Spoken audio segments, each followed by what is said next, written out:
The financial priorities need to start by adjusting when you travel. Here's the cool part.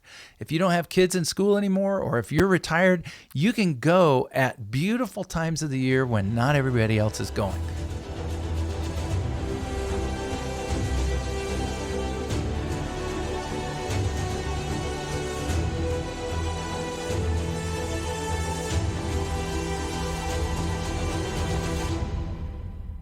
Hey folks, this is Colin Richards. I'm president and founder of Lord & Richards, and once again bringing you another segment of the Lord & Richards Show. And as many of you know, I often talk about the subject of financial independence, achieving that ability to do what you love with the people that you love and not having to work to pay for it. Well, there is a measure of financial independence. It's like practicing retirement that we can enjoy in work. And we talked about that 2 segments ago. And then in our last segment, we talked about what that looks like in retirement, focusing on developing a time schedule that emphasizes getting out, staying active, being a part of learning and growing, and then focusing on your health to make sure you have a long and fruitful and enjoyable and pain-free, healthy retirement. In this 3rd segment on the study of maxing out your retirement lifestyle, your financial independence lifestyle, I'm going to talk about travel. In a recent survey, 82% of respondents said they want to make sure travel remains high on the priority list, whether they're working or whether they're retired. So I'm going to talk from both sides of the fence today. I love travel. I love getting out and about.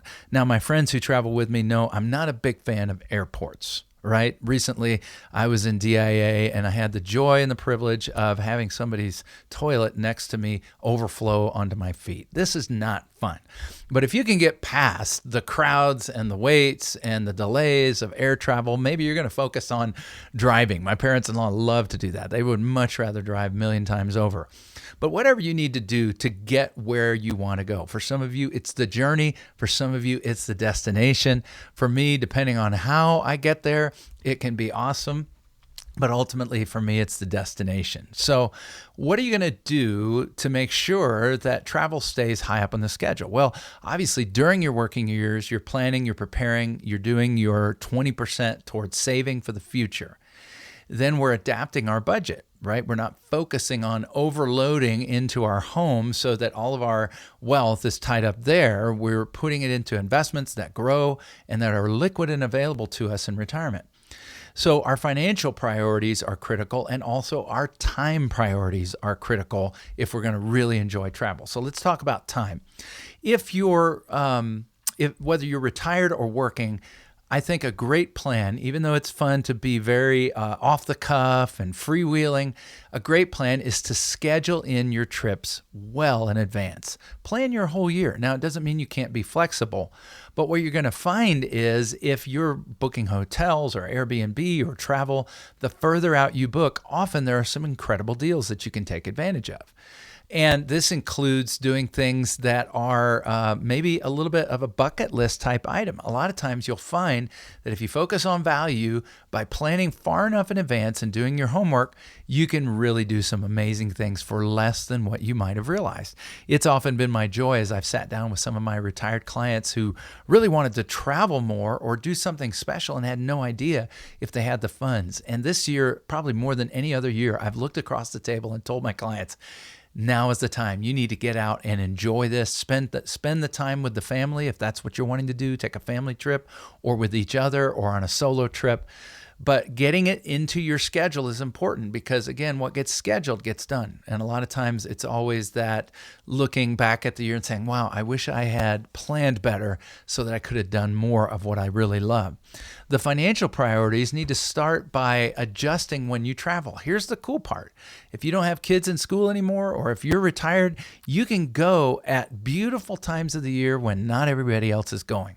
My wife and I celebrated our 30th anniversary, and we headed over to Greece and Italy and France on a cruise for that anniversary. And we went at a time of the year in late April when it was cool in the mornings, warm in the afternoons. It was absolutely beautiful, and the crowds were nothing like what you would experience in the dead of the summer. With my family having a child still in school, it's a little harder for us to do that, right? Pluck our kid out of school. It's not always so easy. If they're overachievers, if they're athletic, if they're musical, whatever there is, they've got schedules that are busy. So as a retiree, take advantage of that. Schedule in what we call the shoulder season. Go in April, go in September, October even. If you don't mind a little jacket, you can go to some really beautiful places. And of course, beach time is anytime. Now, reduce costs also. Think about doing, your big trips, really planning ahead, using things like your miles for your travel, miles for your accommodations. You say, well, I don't really have a lot of miles. Well, you could. One of the important things to do is to get a credit card where all those points go towards miles. Some of you are cash back. That's fine. That's like paying your bills. I like to reward myself with the miles and take a nice trip, maybe sit in a better class. So I'm really refreshed when I get there after a long destination. So accumulate miles. Chase Sapphire Preferred. These types of cards will allow you to accumulate miles and use them across a lot of different platforms, whether it's accommodations, whether it's your travel and so forth. But travel closer to home for your normal stuff. Schedule some long weekends. Schedule around some times when you can get away and just not have to travel so far. Maybe get a budget ticket for those types of things or drive. And then seek out flight deals. If you are going to travel by air, get onto Google Flights or Kayak and start looking. And you can even set price alerts, okay? If you're not going to use miles, set price alerts. Be careful with things like travel insurance. I find that sometimes there's better ways to protect yourself. A lot of times the very things that tend to be what cause disruptions in travel are not covered by those policies.